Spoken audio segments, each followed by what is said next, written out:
Welcome to Suman TV. నేను మీ నవీన్. ప్రశాంతంగా చైర్లో కూర్చొని మొబైల్ స్క్రోల్ చేస్తూ ఈ వీడియో చూస్తున్నారా? అయితే ఈ వీడియో మీకోసమే. ఎందుకంటే ఎక్కువగా కూర్చునే వారిలో పైల్స్ సమస్య వస్తుంది అని చెప్పేసి డాక్టర్ చెప్తూ ఉంటారు. ఎందుకు ఎక్కువగా కూర్చొని వర్క్ చేసే వారిలో ఈ పైల్స్ వస్తుంది?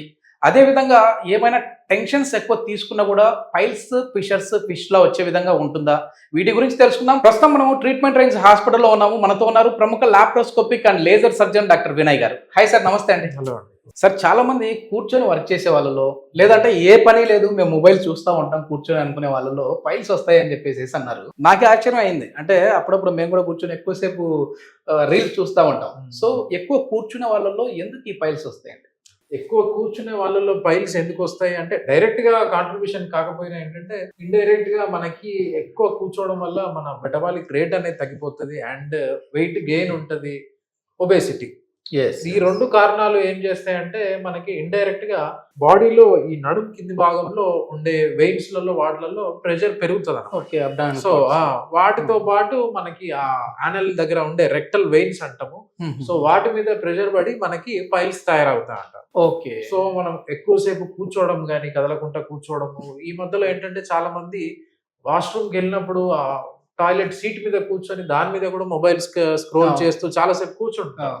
సో అది కూడా one of the contributing factor కి మనకి పైల్స్ కాంట్రిబ్యూట్ చేస్తూ ఉంటాయి. ఓకే, మరి ఏంటి సార్ సొల్యూషన్ ఏంటి? ఇప్పుడు మేము కూర్చొని జాబులు చేయాలి, ఐటీ ఎంప్లాయీస్ మేము అని అనుకునే వాళ్ళు ఉంటారు, తర్వాత అకౌంట్స్ ఉంటారు, ఇట్లాంటి వాళ్ళు బ్యాంక్ ఎంప్లాయీస్ ఉంటారు, మేము నిలబడి వర్క్ చేయలేం కదా అంటూ ఉంటారు. సో అట్లాంటి వాళ్ళకి సొల్యూషన్ ఏంటి? సో ఏంటంటే ప్రొలాంగ్డ్ సిట్టింగ్స్ లేకుండా చూసుకోవాలి. అంటే మనము లేవకుండా ఒక 3-4 గంటలు అదే పనిగా కూర్చొని నాకు వర్క్ ఉంది, నేను ఫినిష్ చేయాలి అని మనం టార్గెట్ పెట్టుకొని ఫినిష్ చేయాలని అట్లా కాకుండా మధ్యలో 1-2 అవర్స్, 1.5 అవర్ లేదంటే 2 అవర్స్ తర్వాత కొంచెం బ్రేక్స్ తీసుకొని ఒక 10 మినిట్స్ కొంచెం అటు ఇటు తిరగడం కానీ అట్లా చేస్తూ కొంచెం హెల్తీ లైఫ్ స్టైల్, మనం తినే ఆహార పదార్థాలు కానీ లేకపోతే తీసుకునే వాటర్ కానీ ఈ విషయంలో మనం కొంచెం జాగ్రత్త పడితే మనం ఈ పైల్స్ వచ్చే అవకాశాన్ని చాలా తగ్గించవచ్చు. లైఫ్ స్టైల్ ఎట్లా ఉండాలి సార్? అంటే మీరు మంచి లైఫ్ స్టైల్ అన్నారు కదా, ఎట్లాంటి లైఫ్ స్టైల్ అంటే డైలీ కనీసం ఒక ½ అన్ అవర్ కానీ 1 అవర్ మనం వాకింగ్ చేయడం కానీ, యూజువల్ గా ఏంటంటే ఎర్లీ మార్నింగ్స్ వాకింగ్ చేయడము అండ్ మనము ఫ్లూయిడ్ ఇంటేక్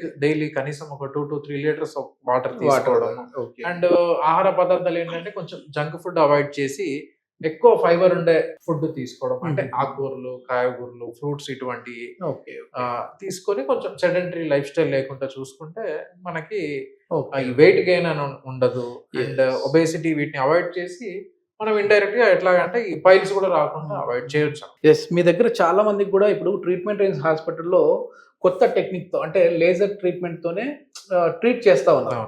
చాలా సక్సెస్ఫుల్ గా కూడా ట్రీట్మెంట్ అవుతా ఉన్నాయి. ఎక్కువ ఏ టైప్ ఆఫ్ పేషెంట్స్ వస్తున్నారు? అంటే ఐటీ ఎంప్లాయీస్ వస్తున్నారా, లేదంటే వేరే వర్క్ చేసే వాళ్ళు వస్తున్నారా? ఎవరు వస్తున్నారు? ఎక్కువ మెజారిటీ అంటే మన దగ్గరికి వచ్చే ఒక 70-80% ఎక్కువ శాతం ఐటీ వాళ్ళే ఉంటున్నారు. అండ్ అదే ఈ క్వశ్చన్ ఎందుకు అడిగానంటే, సార్ వచ్చేసి ఆఫ్ ది రికార్డ్ చెప్పారు నాకు, నవీన్ ఎక్కువ మంది అంతా ఐటీ ఎంప్లాయీసే వస్తా ఉన్నారు, సిట్టింగ్ జాబ్స్ అది ఇది అని చెప్పేసి డిస్కషన్ వచ్చింది. కానీ వాళ్ళకి ఎందుకు వస్తా ఉంది అనేది నా డౌట్. అదే ఇంతకుముందు మనం చెప్పుకున్నట్టు వాళ్ళు ఏంటంటే ఈ మధ్యలో వర్క్ ఫ్రమ్ హోమ్ కానీ లేకపోతే ఆఫీస్కి వెళ్ళిన ప్రొలాంగ్డ్ సిట్టింగ్స్ ఉంటున్నాయి వాళ్ళకి. వాళ్ళ వర్క్ ఏంటంటే మెయిన్ గా ఇంటర్నెట్ తోటి, సో ఆన్లైన్ చేస్తా ఉండాలి. సో లేవకుండా కూర్చోవడం, అదే పనిగా వాళ్ళు వర్క్ మీద పడిపోయి అదే పనిలో ఉండడం వల్ల సెడెంటరీ లైఫ్ స్టైల్ కి అలవాటు పడి దాంతో పాటు ఫుడ్ హ్యాబిట్స్ కొంచెం అంటే మెయింటైన్ చేయకపోవడము, వెయిట్ గెయిన్ పుట్ ఆన్ అవ్వడము అండ్ ఒబేసిటీ. సో దాని వల్ల మనకి ఇక పైల్స్ తయారవుతా ఉంటాయి. లేదు అంటే ఫిషర్ అంటాం. సో అవి కూడా వీళ్ళల్లో ఎక్కువ చూస్తుంటున్నాం. ఓకే.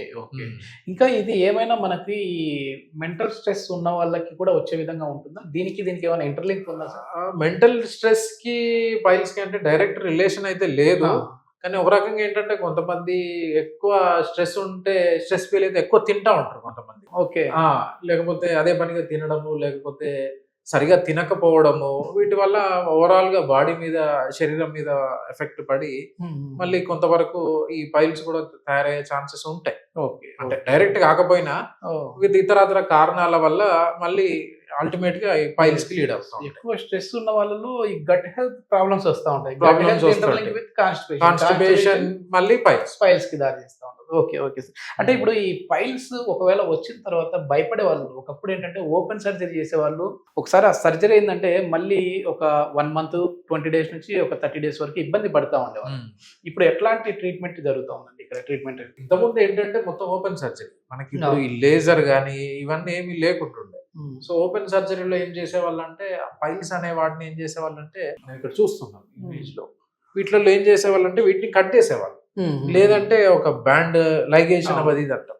సో అది చేసినప్పుడు ఏమవుతుందంటే ఇక్కడ గాయం మానకపోయేది, వెంటనే మానకపోయేది, నొప్పి చాలా విపరీతంగా ఉండేది. సో పేషెంట్ సర్జరీ తర్వాత వాళ్ళు కూర్చోవడానికి ఇబ్బంది పడేవాళ్ళు, మేబీ 1 వీక్ 2-3 వీక్స్ ఇబ్బంది పడేవాళ్ళు. సో ఆ టైంలో ఈ మోషన్ వెళ్ళినప్పుడల్లా మళ్ళీ దాని మీద రాపిడి పడి ఇంకా నొప్పి రావడం ఇదంతా అవుతుంటాయి. సో ఇప్పుడు మనం ఏం చేస్తామంటే లేజర్ లో మనం కట్ చేయడం కానీ లేకపోతే కుట్లు వేయడం కానీ ఏమి చేయం. ఏదైతే ఆ రక్తనాళం ఉబ్బిందో దాన్ని మనం లేజర్ తోటి కాల్ చేస్తాం. ఓకే. మళ్ళీ వచ్చే విధంగా ఉంటుందా సార్ ఇది ఒకసారి ఇది లేజర్ తో చేసిన తర్వాత? మనం ఏంటంటే ఇప్పుడు పైల్స్ మనము 360 degrees సర్కిల్ లాగా తీసుకుంటాం. యానల్ కెనాల్ ని మనం యానల్ కెనాల్ ని క్లాక్స్ కింద డివైడ్ చేసుకుంటాం. మనకేంటంటే యూజువల్ గా పైల్స్ 3 చోట్ల వస్తాయి. మనం వచ్చిన ప్లేస్ లో మనం వన్స్ లేజర్ చేశాక మళ్ళీ ఆ ప్లేస్ లో రావు. మనకి పక్కన గ్యాప్స్ ఉన్నాయి చూడండి, మళ్ళీ వస్తే ఈ ప్లేస్ లో వచ్చినట్టు. ఓకే. అది కూడా రావద్దు అంటే మనం ఏంటంటే సర్జరీ అయింది సో మళ్ళీ రావు అని మళ్ళీ మనం లైఫ్ స్టైల్ మళ్ళీ మార్చుకోకుండా, ఫుడ్ పరంగా మార్చుకోకుండా ఉంటే ఈ ప్లేస్ లో వచ్చే ఛాన్సెస్ ఉంటాయి. ఓకే. మనం వన్స్ చేసిన ప్లేస్ లో అయితే మళ్ళీ ఎప్పటికీ రావు. థ్యాంక్ యూ సార్, చాలా మంచి ఇన్ఫర్మేషన్. ఏంటంటే ఎక్కువగా దీర్ఘకాలికంగా మీరు సిట్టింగ్ పొజిషన్ లో కూర్చొని అంటే ఒక 3 గంటలు 4 గంటల వరకు అట్లనే చైర్లోనే కూర్చుంటాము, మేము వర్క్ చేస్తూ ఉంటాం అంటే మాత్రం ఖచ్చితంగా ఈ పైల్స్ ఫిషర్ బారిన అయితే పడతారు. సో అట్లా కాకుండా సార్ చెప్పినట్టుగా మినిమం 1.5 అవర్కి ఒకసారి జస్ట్ అట్లా లేచి చిన్న వాక్ అనేది చేసేసి దానికి కరెక్ట్గా తగిన వాటర్ మినిమం ఒక 3 to 4 లీటర్స్ వాటర్ తాగేసేస్తూ ఉంటే ఈ ప్రాబ్లం నుంచి రాదు. ఒకవేళ ఈ ప్రాబ్లం వచ్చినా ఇబ్బంది పడాల్సిన అవసరం లేదు. ట్రీట్మెంట్ రేంజ్ హాస్పిటల్లో దీనికి సంబంధించి అత్యాధునిక టెక్నాలజీతో పైల్స్ సర్జరీలు అయితే జరుగుతూ ఉన్నాయి. ఫర్దర్ ఇన్ఫర్మేషన్ ఏదైనా కావాలంటే హాస్పిటల్ వారి కాంటాక్ట్ నెంబర్ ప్రొవైడ్ చేస్తున్నాం, మీరు నేరుగా వారితో మాట్లాడచ్చు. Thank you sir. Thank you.